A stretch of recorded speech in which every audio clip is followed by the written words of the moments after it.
Hello guys, welcome to crypto hasher. मैं हूं Shaftab and in this video मैं आपको बताने जा रहा हूं कि हीलियम माइनिंग क्या होता है, कैसे होता है, उसका प्रोसेस और उसकी प्रॉफिटेबिलिटी क्या है, खास के इंडिया पे एंड उसकी डिवाइस की अवेलेबिलिटी क्या है। तो फिर चलिए शुरू करते हैं।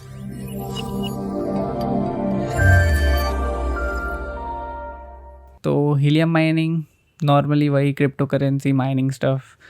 इसमें एक ही डिफरेंस मैं आपको बताना चाहूँगा कि यूजुअली हम जो कॉइन माइन करते हैं इथेरियम, एर्गो वगैरह, तो ये प्रूफ ऑफ वर्क होता है ग्राफिक कार्ड के थ्रू। बट ये कॉइन प्रूफ ऑफ वर्क नहीं है एंड ये प्रूफ ऑफ कवरेज है। सो ये ग्राफिक कार्ड से नहीं होता है बट बल्कि एक नेटवर्क डिवाइस से होता है। अब आप पूछेंगे नेटवर्क डिवाइस से कैसे माइन हो सकता है, तो मैं इसका एक प्रोसेस शॉर्ट में आपको बता दूंगा। बेसिकली प्रूफ ऑफ कवरेज मतलब आप जो एरिया को अगर नेटवर्क दे रहे हो, वो जो एरिया को आप नेटवर्क से अपने कवर कर रहे हो, उसके लिए आपको रिवॉर्ड मिलता है। तो अब ये कैसे होगा, तो इसके लिए हीलियम का एक डिवाइस आता है। बेसिकली ये राउटर जैसा दिखता है, काम भी राउटर जैसा ही करता है। एक ही डिफरेंस है दैट ये वाईफाई बेस्ड नहीं है बट ये लॉन्ग फाई है। एंड लॉन्ग फाई का यह डिफरेंस है दैट वो वाईफाई से थोड़ा लो फ्रीक्वेंसी में काम करता है एंड उसका रेंज बहुत ज़्यादा है वाईफाई कंपेयर्ड टू वाईफाई। तो ठीक है, अब इसका प्रोसेस ये है, आप डिवाइस ले लिए, आप लगा दिए कहीं पे भी। It can be your home, office, anywhere. ठीक है, बट उससे क्या हुआ, आपका एक रेडियस पे एक नेटवर्क क्रिएट हो गया। अब वो आपका हीलियम नेटवर्क जो आपने क्रिएट किया है, उसके लिए आपको रिवॉर्ड मिल रहा है फ्रॉम हीलियम नेटवर्क। ये रिवॉर्ड आपको एज HNT मिलेगा, जिसको फिर आप सेल कर कर इंडियन रुपीज़ पर आप पैसे ले सकते हैं। प्रॉफिटेबिलिटी के ऊपर अगर मैं बात करूं तो हीलियम डिवाइसेस आपका आता है अराउंड 30 to 40,000 के आसपास। ठीक है, अब इसका प्रॉफिटेबिलिटी एक चीज़ पर बहुत ज़्यादा डिपेंड करता है और ये है आपका कितने डिवाइसेस अवेलेबल हैं आपके नेबरिंग पे, मतलब आपके आसपास कितने डिवाइसेस हैं। तो सपोज़ करिए आप एक डिवाइस ले लिए, आप अपने घर पर लगा लिए उसको एंड आपने स्टार्ट कर दिया माइनिंग।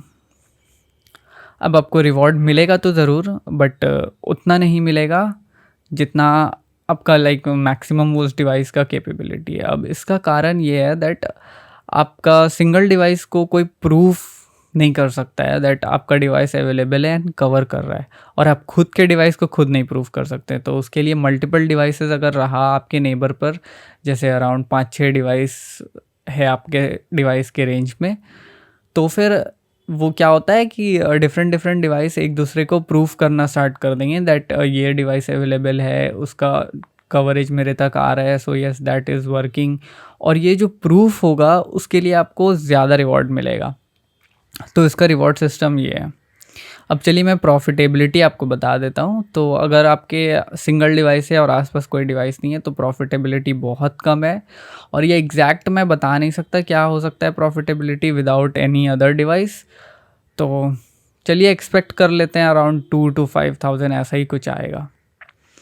बट अगर आपके पास नेबरिंग में अगर बहुत ज़्यादा डिवाइस है, लाइक एटलीस्ट 5-6 डिवाइस है जो आपके खुद के डिवाइस को प्रूफ कर रहा है, तो फिर आपका प्रॉफिटेबिलिटी बहुत ज़्यादा बढ़ सकता है। It can be around 50,000 to 2 lakh something. अब कंपेयर किया जाए, ये मैं आपको अभी तक तो इंडिया पे आया नहीं है बट ये मैं आपको दूसरे कंट्रीज़ के हिसाब से बता रहा हूँ। जैसे कि मैंने सर्वे किया है दुबई का, यूके का एंड यूएस का, तो उन लोगों के डिवाइस पे लाइक अराउंड 5-6 डिवाइस एटलीस्ट वहाँ बंच में हैं एंड वहाँ ऑलरेडी बहुत भर चुका है ये चीज़। तो वो लोग के डिवाइस को एवरेज 50,000 मिलता ही है सिंगल डिवाइस को। तो उसका प्रोसेस एंड प्रॉफिटेबिलिटी ये है। अब इंडिया में क्या एक्सपेक्ट कर सकते हैं आने वाले टाइम में, देखिए अगर इंडिया पे और डिवाइस आया तो फिर इसका प्रॉफिटेबिलिटी इंडिया में भी कुछ वैसा ही हो जाएगा। आप एक्सपेक्ट कर सकते हैं अराउंड 20 to 50,000 ईजिली आपको मिल जाएगा। तो ये तो बड़ी अच्छी बात है। डिवाइस का दाम 20 to 30,000 एटलीस्ट 40,000 तक हो जाता है अगर बाहर से मंगा रहे हैं कस्टम वगैरह दे के। तो ये तो बहुत अच्छी बात है। 20 to 40,000 आप खर्च करो, घर बैठे 20, 30, 40, 50 कुछ भी मिल सकता है आपको मंथली, बट एटलीस्ट मिलेगा ही विदाउट कुछ किए हुए।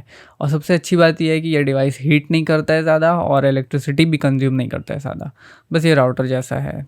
तो that is very good thing. तो अब ऑब्वियस सी बात है, डिवाइस की अवेलेबिलिटी है नहीं, ख़ास कि इंडिया पे तो एकदम ही नहीं है। और एक बात मैं बता दूं दैट इंडिया पे इसका जो फ्रीक्वेंसी है, डिवाइस जो अगर आप लेंगे तो इसका एक फ्रीक्वेंसी होता है, तो वो आपको 865 मेगाहर्ट्ज़ का देख के लेना है।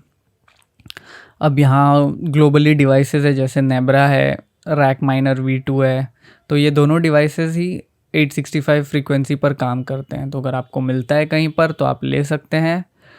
और एक डिवाइस है बॉबकैट माइनर, उसका फ्रीक्वेंसी 868 मेगाहर्ट्ज़ है, तो वो लीगली इंडिया पे काम नहीं करेगा। अब बात करते हैं अवेलेबिलिटी के, तो ये कोई भी डिवाइस अवेलेबल नहीं है। बॉबकैट माइनर है बट 6 महीना तक का उसका डिलीवरी टाइम है एज ऑफ नाउ, जब ये वीडियो अपलोड हुआ है। तो वो भी ऑप्शन मेरे हिसाब से सही नहीं है, बिकॉज फर्स्ट वो इलीगल होगा एंड सेकंड 6 महीना तक वेट करना इज़ टू मच। बिकॉज इसका भी रीज़न मैं बता देता हूँ।